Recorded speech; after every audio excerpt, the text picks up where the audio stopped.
सभी एकादशी तिथियों में श्रेष्ठ ज्येष्ठ शुक्ल पक्ष की निर्जला एकादशी के दिन जो जातक निर्जल रहकर व्रत करते हैं, अन्न, वस्त्र, गाय आदि का दान करते हैं और भक्ति पूर्वक इस दिन से जुड़ी कथा का पाठ करते हैं, उन्हें सुखमय जीवन के बाद स्वर्ग की प्राप्ति होती है।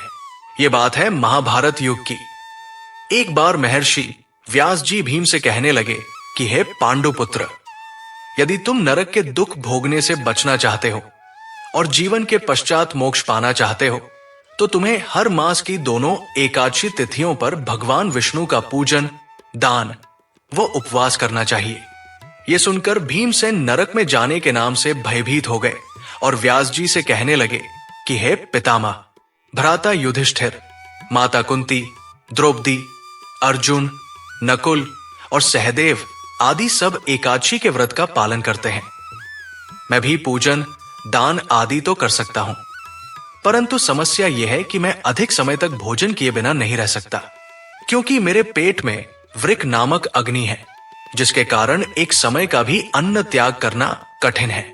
अतः पितामह, यदि कोई ऐसा व्रत हो जिसे वर्ष भर केवल एक बार ही रखना पड़े और स्वर्ग की प्राप्ति हो जाए, तो मैं ऐसे व्रत का पालन करने का अवश्य प्रयास करूंगा। ये सुनकर श्री व्यास जी बोले, हे भीम, वृषभ और मिथुन की संक्रांति के बीच ज्येष्ठ मास के शुक्ल पक्ष में जो एकादशी पड़ती है, उसे निर्जला एकादशी कहते हैं।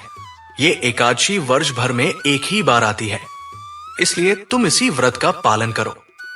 इस एकादशी व्रत में स्नान और आचमन के अलावा जल का प्रयोग करना वर्जित है। आचमन करते समय भी ध्यान रहे कि 6 मासे से अधिक जल नहीं होना चाहिए, अन्यथा वो मदिरा पान के समान हो जाता है। इस व्रत में अन्न और जल का पूरी तरह से त्याग करना चाहिए। यदि कोई जातक ज्येष्ठ शुक्ल एकादशी को सूर्योदय से लेकर द्वादशी के सूर्योदय तक जल ग्रहण न करे, तो उसे वर्ष भर में आने वाली सभी 24 एकादशियों के व्रत का फल प्राप्त होता है। द्वादशी तिथि पर ब्रह्मा मुहूर्त में उठकर स्नान आदि करके ब्राह्मणों को दान अवश्य देना चाहिए। इस दिन नमो भगवते वासुदेवाय मंत्र का जाप करना चाहिए, साथ ही गौदान भी करना चाहिए। इसके पश्चात ब्राह्मण व किसी भूखे व्यक्ति को भोजन कराकर स्वयं भोजन करना चाहिए। इस प्रकार निर्जला एकादशी के व्रत का पालन करने से मिलने वाला फल पूरे एक वर्ष की सभी एकादशियों के बराबर होता है। व्यास जी कहने लगे कि हे पुत्र, इस एकादशी का महात्म्य भगवान ने स्वयं मुझे बताया है। इस दिन सच्चे मन से विष्णु उपासना करने पर जो पुण्य फल मिलता है, वो समस्त तीर्थों एवं दान से अधिक है। मनुष्य केवल एक दिन निर्जल रहने से जन्म जन्मांतर के पापों से मुक्त हो जाता है।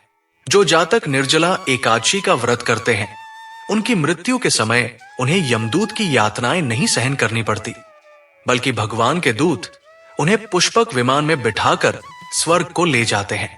इस प्रकार व्यास जी की आज्ञा के अनुसार भीम ने इस निर्जला एकादशी व्रत का पालन किया। इसी कारण ये एकादशी भीमसेनी एकादशी